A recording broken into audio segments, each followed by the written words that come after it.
berat juga gitu. Sehingga waktu itu kami sempat ngobrol dengan beberapa kawan mungkin yang suka cuap-cuap nyanyi begitu. Akhirnya kami kemudian mencoba untuk menggubah satu puisi, karena ada 3 puisi pilihan itu. Kami sempat beberapa kali bongkar pasang dari 3 puisi itu. Ternyata kita bisa berbagi hikmahnya untuk teman-teman nanti yang akan bergabung di SMA 1 Cijeruk dengan hedonisme yang sudah luar biasa sangat di kalangan generasi Z ini. Maka ayo kita berkarya. Kamu ya zilenial gitu, dengan yang katanya generasi strawberry yang dielus salah, dikerasin juga salah. Maka ayo, ketika kalian punya minat di seni ada, ketika kalian punya minat di olahraga ada, ketika kalian punya minat di akademik apalagi. Kita kan sebuah instansi pendidikan. Jangan isi waktu kosongnya dengan hal-hal yang tidak bermanfaat, karena sudah lengkap semua. Silahkan tinggal memilih di mana kamu akan berlabuh, di mana kamu akan berkarya, dan di mana kamu akan berprestasi untuk masa depan kamu.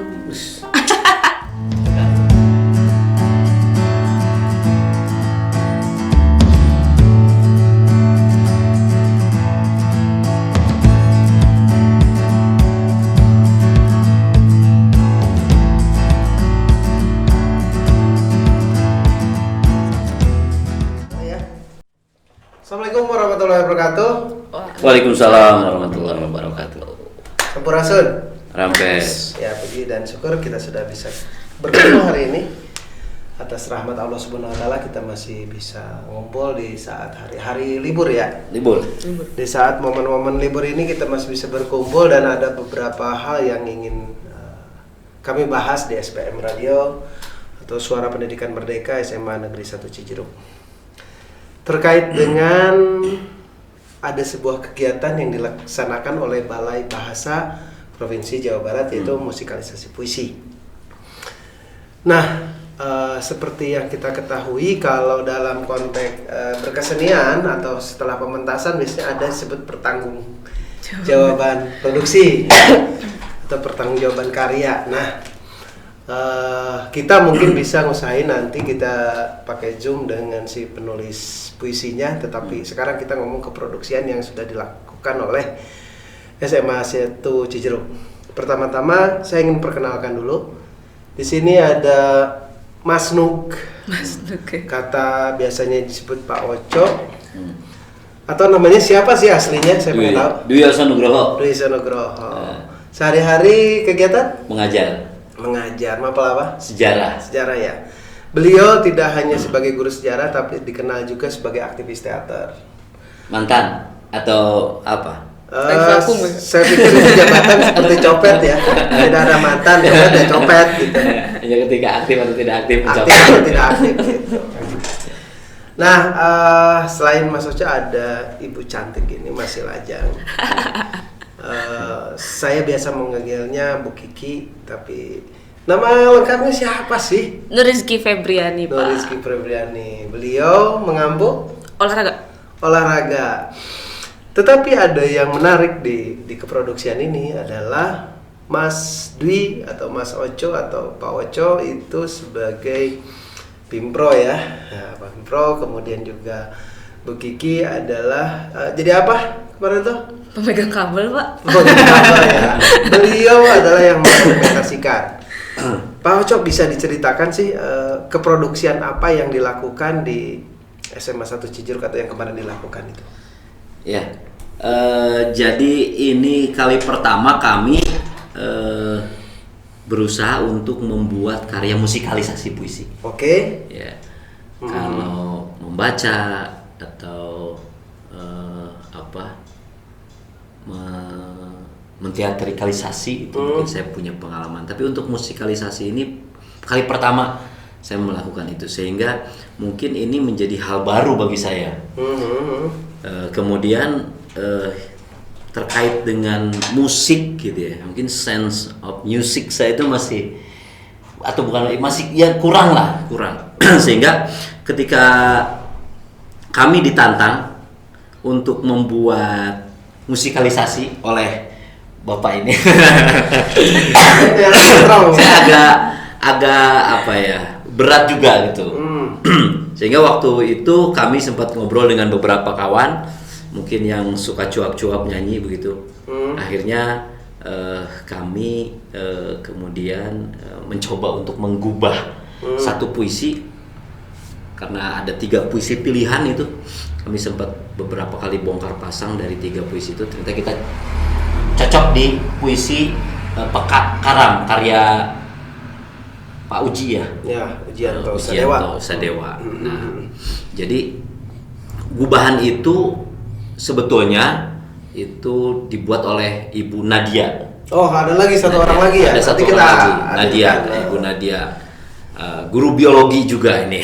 Artinya tidak nyambung semua kita ya. Bukan Terus, guru bahasa, bukan. Tanggung jawab guru bahasa itu di mana ya?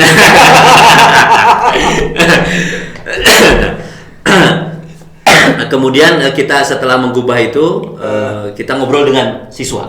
Ya. Karena memang pelakunya kan siswa. Ya. Jadi kalau misalnya mau menghadirkan lagi ya kita hadirkan siswa lagi nih Ya, sebagai beda. pelakunya nanti pelakunya. Jadi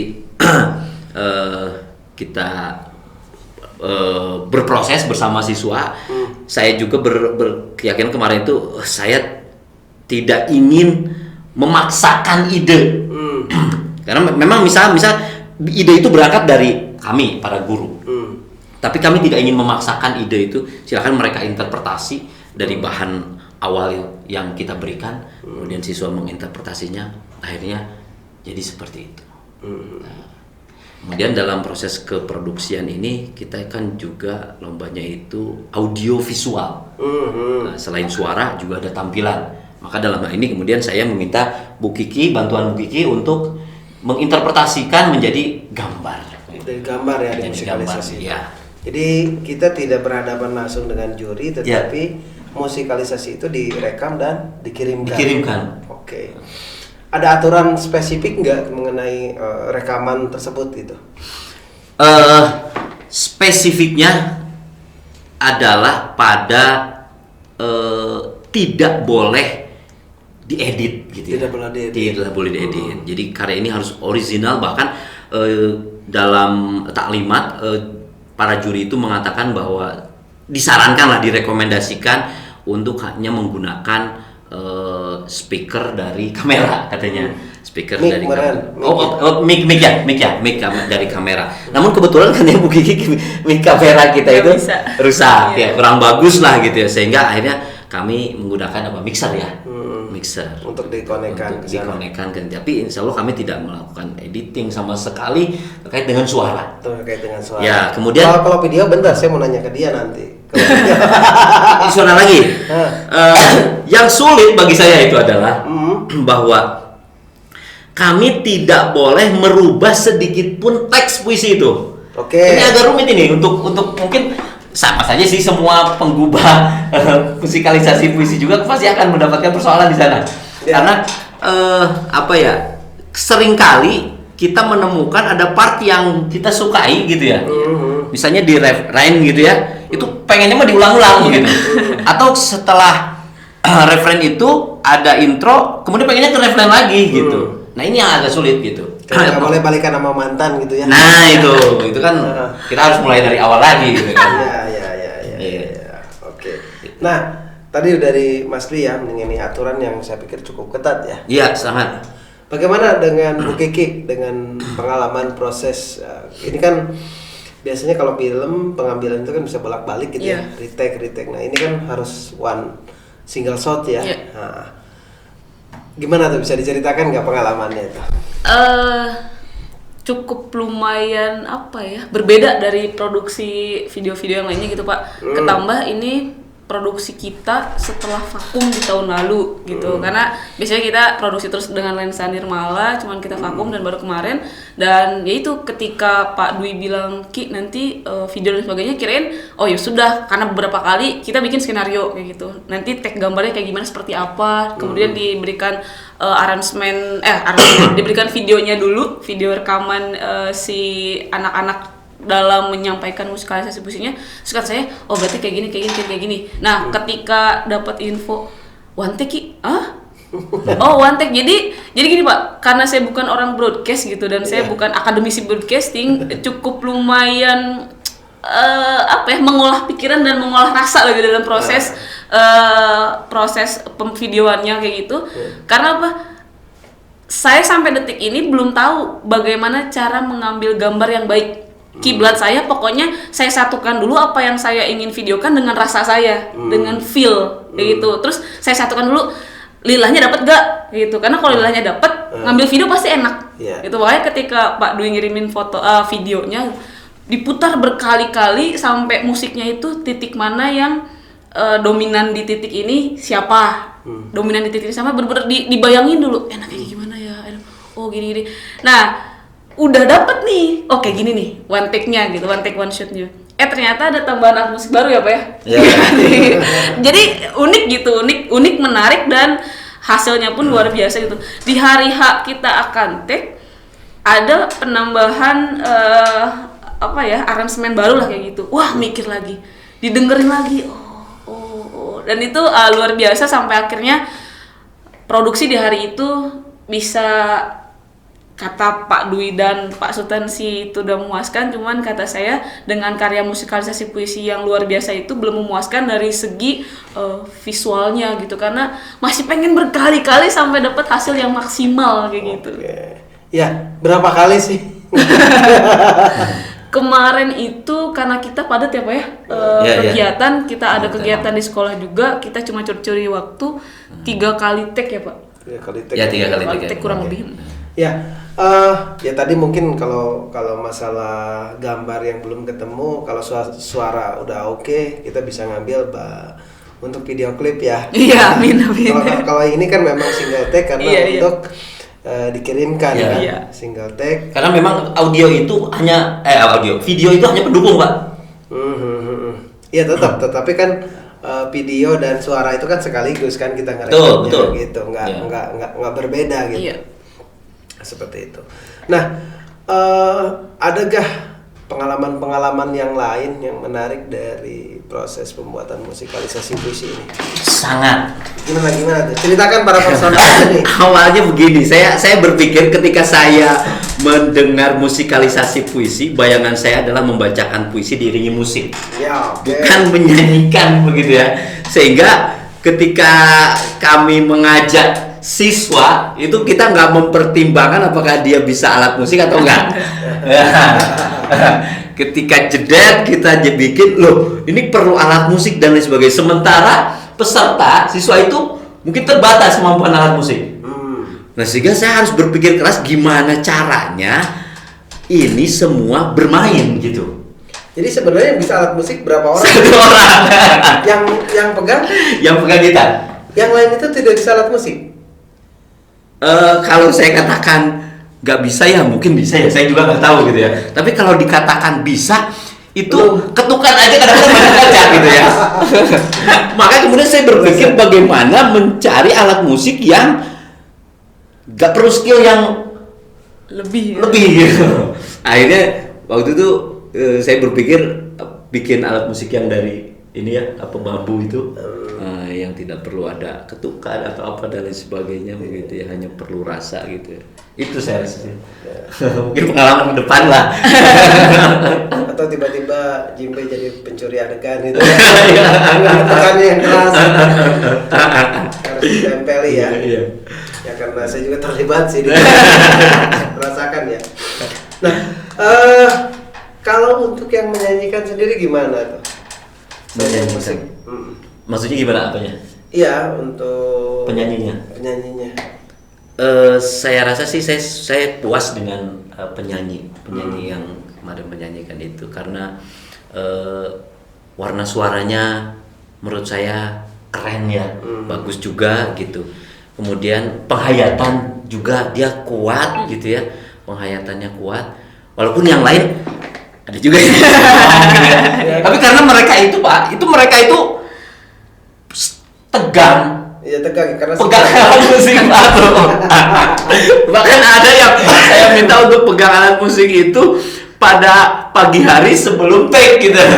Artinya mereka cuma punya waktu beberapa jam untuk beradaptasi dengan alat musiknya sehingga tegang wajahnya. Ini pengalaman pertama yang menegangkan. Ya. Oke, Bu Kiki mungkin ada tambahan. Pengalaman sangat Pak. Biasanya kan kalau kita dalam produksi video selama ini saya join gitu dengan lensa Nirmala, kita tidak, sekalipun kita one take one shoot tetap di-combine dengan beberapa take video yang lain. Nah ini benar-benar tidak dikombinasikan, tidak ada cutting dan lain sebagainya. Itu luar biasa, bikin otak saya berputar-putar gimana caranya video itu menarik ditonton karena si musik dan si puisinya udah sangat luar biasa asik. Kayak gitu, itu luar biasa, itu yang pertama. Terus yang kedua, hikmah yang sangat luar biasa juga gitu, khususnya untuk diri saya, bahwa ketika berkarya itu jangan berpikir berapa banyak modal yang harus kita dapat, berapa modal yang harus kita cari, tapi seberapa besar karya itu pengen kita persembahkan. Karena itu luar biasa banget, gitar yang cuma gitarnya tuh gitar busrak gitu, bukan gitar bagus gitu loh.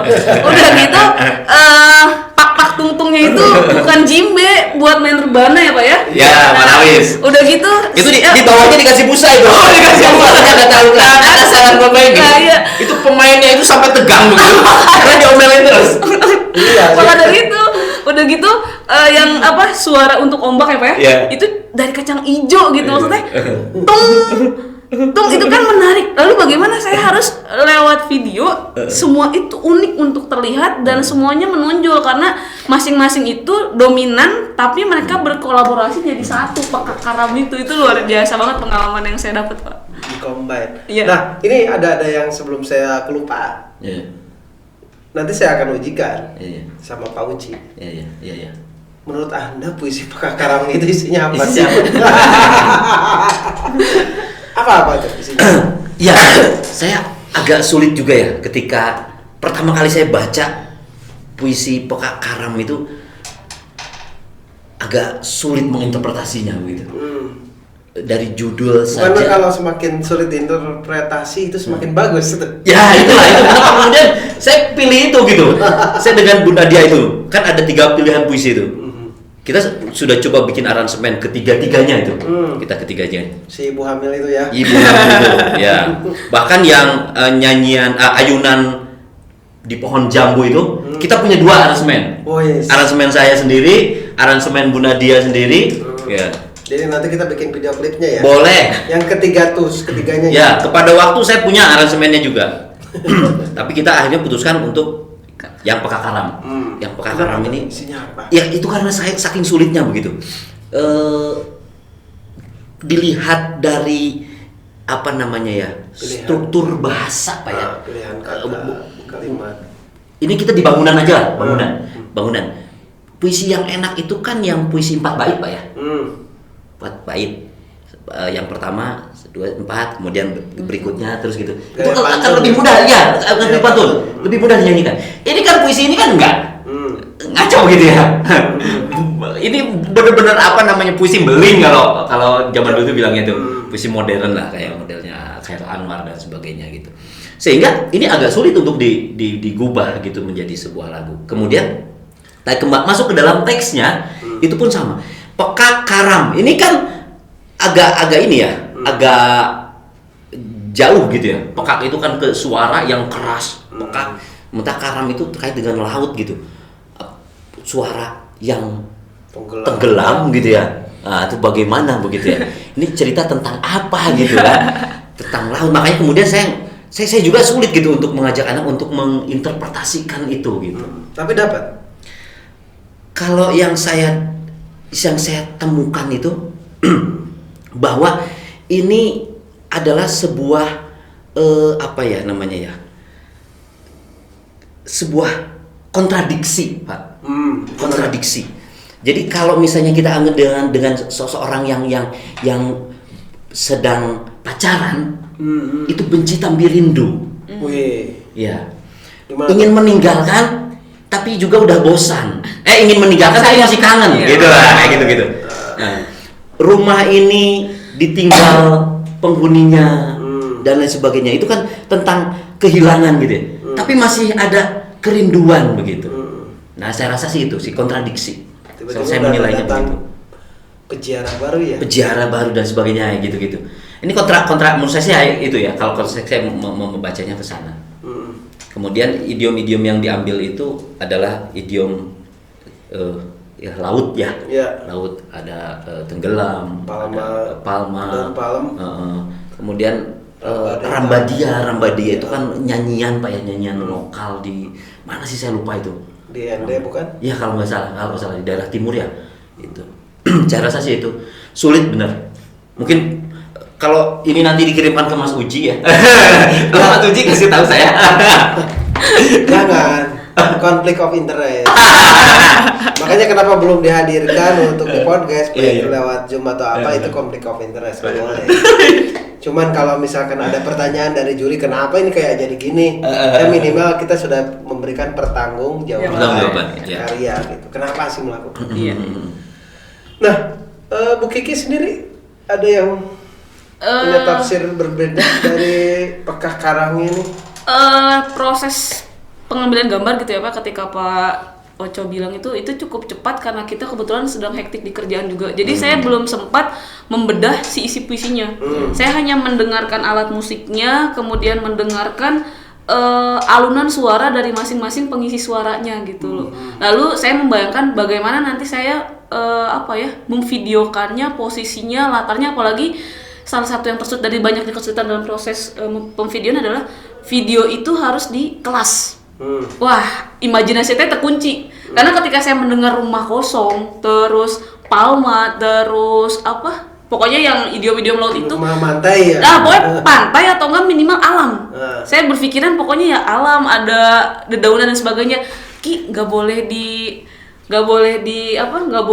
luar, harus di dalam kelas. Hah?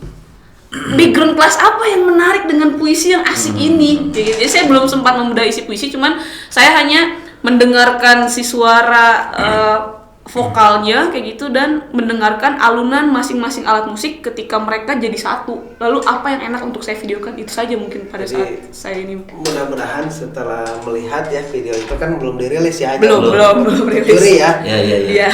Orang bisa menemukan suasana pantai tapi di kelas. Mudah-mudahan ketemu gitu. Iya.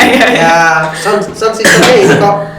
Mic-nya ini kan, mic-nya yang dipakai untuk podcast dan lain sebagainya, karena mudah-mudahan suaranya cukup bagus gitu kan, cukup bersih sehingga tadi suasana gemericik dari kacang hijau.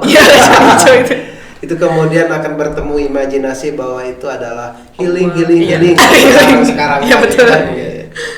Oke, terakhir mungkin Mas Dwi ada yang mau disampaikan buat teman-teman yang anak-anak terutama siswa baru SMA 1 Cijeruk nih, sekalian untuk persiapan PPDB, musikalisasi puisi apa segala macam yang mau didorong ke depan. Ya saya rasa semua orang suka musik, tapi tidak semua orang suka sastra, Pak. Maka musikalisasi puisi adalah sebuah upaya mendekatkan sastra kepada anak ya. Gitu. Maka sebetulnya saya ingat sekali kata-kata Mas Panji ya. Kalau musikalisasi puisi kenapa nggak bisa didekati dengan lagu rap, lagu Korea dan sebagainya? Ya bisa gitu. Bahkan saya pernah Pak, kalau di rap, karena saya memang suka nyanyi rap ya. Saya ada satu puisi yang saya coba musikalisasi dengan rap. Contoh. Sutarji. Gimana? Saya lupa puisinya ya. Aduh. Batu, judulnya itu Batu. Bisa dilihat di Facebook saya. Oh gitu ya.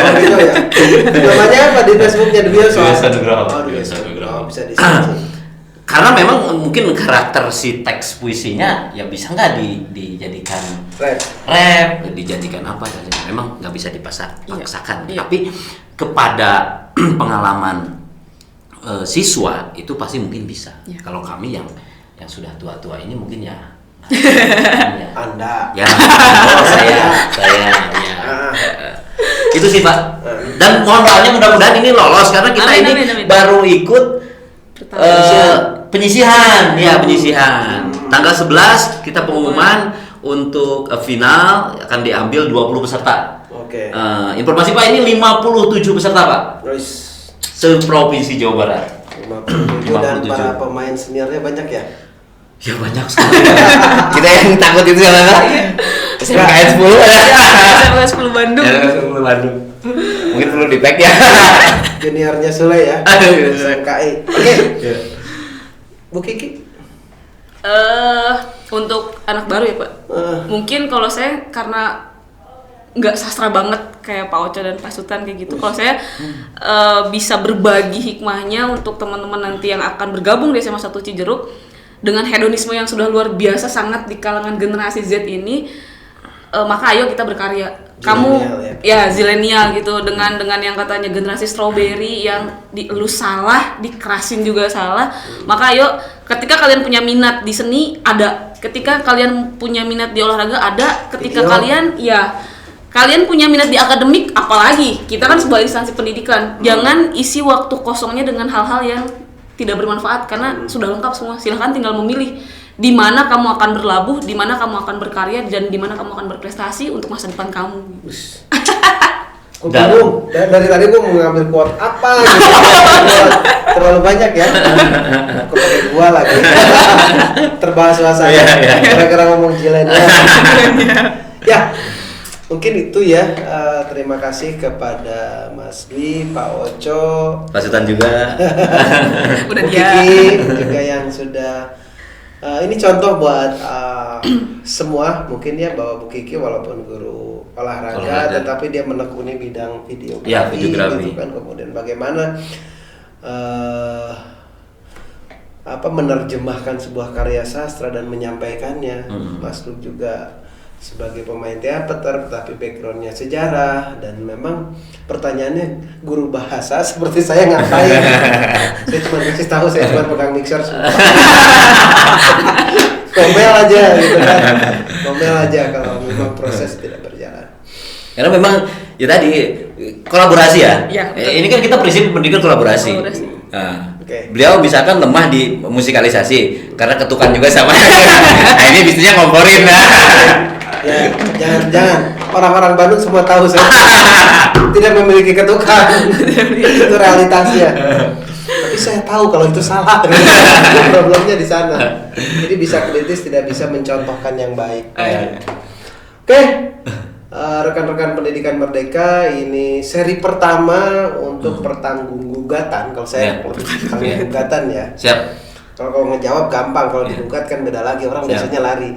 Pertanggungguggatan karya musikalisasi puisi Pekakaram karya Ujianto Sadewa yang diajukan untuk lomba musikalisasi puisi yang dilaksanakan oleh Balai Bahasa Provinsi Jawa Barat. Mungkin nanti ketika sudah muncul video klip yang dalam bayangan Bu Kiki terjadi, kita akan melakukan itu yang sama. Saya terpikirkan untuk yuk kita buat lagi yang tidak di ruangan laboratorium komputer ya gitu. Oke, terima kasih rekan-rekan Pendidikan Merdeka, semoga tidak bosan. Kami akan selalu mencoba menyajikan hal-hal baru. Ide dan gagasannya bisa diketik di kolom komentar di sini, bisa juga japri ataupun menyampaikan secara langsung. Terima kasih atas perhatiannya, waktunya Bu Kiki, Pak Mas Bioso. Wabillahi taufiq wal hidayah. Wassalamualaikum warahmatullahi wabarakatuh. Waalaikumsalam warahmatullahi wabarakatuh.